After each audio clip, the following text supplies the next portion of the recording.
So now let us see what we get if we do the integration over z. Okay, so the total displacement at P due to the entire slit will be, suppose it is y, which is integration over dy. Okay, and we have y is dy is r e to the power beta z dz. Okay, and what will be the limit? So you see, if this is our entire slit, then it was and this was the z direction. The point B was, so you can say point from point B to point A. Okay, from the lower bottom end is B and the upper end is A, which was 0 comma minus a by 2 and 0 comma plus a by 2. Okay, so the limit of the integration will be from z equals to, because it is the integration over z, so z equals to minus a by 2 to z equals to plus a by 2. Okay, now r being constant, it will come out of the integration, and we have z equals to minus a by 2 to z equals to plus a by 2 to the power I beta z dz. Okay, so it will be r by I beta e to the power I beta z with the limits, so which gives us r by I beta e to the power I beta a by 2 minus e to the power minus I beta a by 2 divided by 2. Okay, now if we bring the I inside the bracket, then it will be r by beta.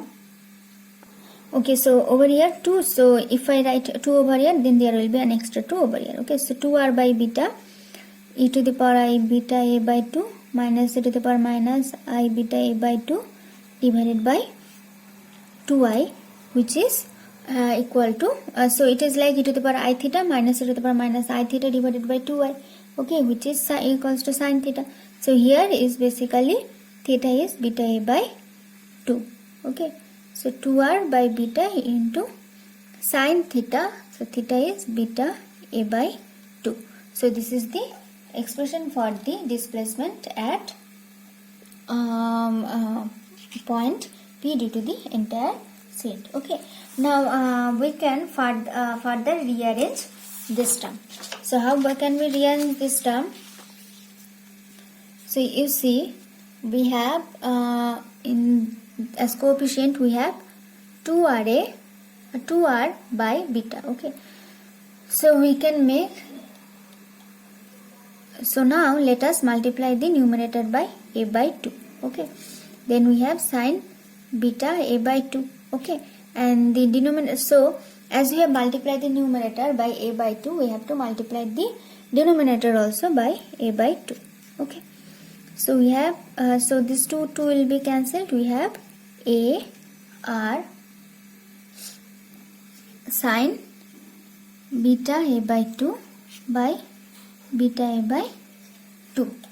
Okay, so now if we make another substitution, okay, so sin alpha by alpha, where you see alpha is beta a by 2. Okay, now what is beta? Beta is, you remember, k sin theta. Okay, into a by 2. Okay, now what is k? K is 2 pi by lambda. So 2 pi by lambda sin theta a by 2 lambda. So 2 will be cancelled. So it is pi a sin theta by lambda. Okay, so alpha is pi a sin theta by lambda, and alpha is also beta a by 2. Okay, so now you remember r is a complex exponential. We have e to the power I omega t minus kr term inside r. Okay, so if this is the displacement, so what is the intensity at point P due to entire slit? Intensity at P due to entire slit, what will be it? It will be, suppose I at P, intensity at P, it will be y into y star, which is the y star is the complex conjugate of y. Okay, so it will be a R sine alpha by alpha.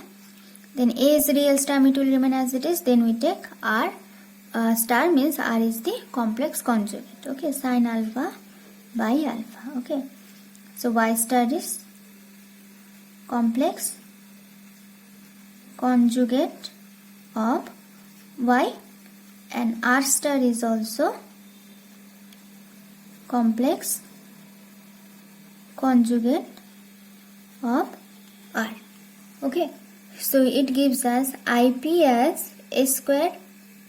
R star is also R square. Okay, then sine square alpha by alpha square. Okay, equals to I0 or I0 sine alpha by alpha whole square, where I0 is A square R square. Okay, so IP is equals to I0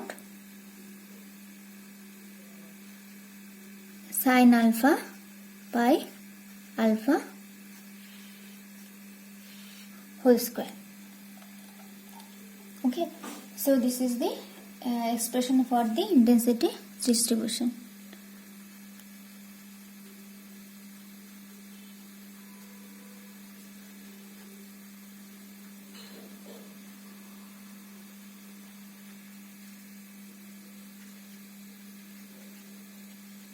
Distribution at point P on the screen.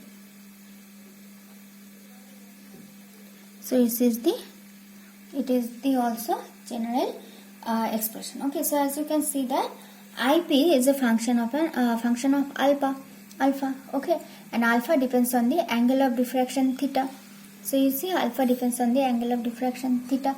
So as the angle of diffraction changes, the intensity on the screen also changes. So the intensity depends on the angle of diffraction. So depending on the angle of diffraction, we get some points where the intensity will be low and other points where the intensity will be high. Okay, so next what we will do, we will find the condition for the positions of maximum intensity and minimum intensity.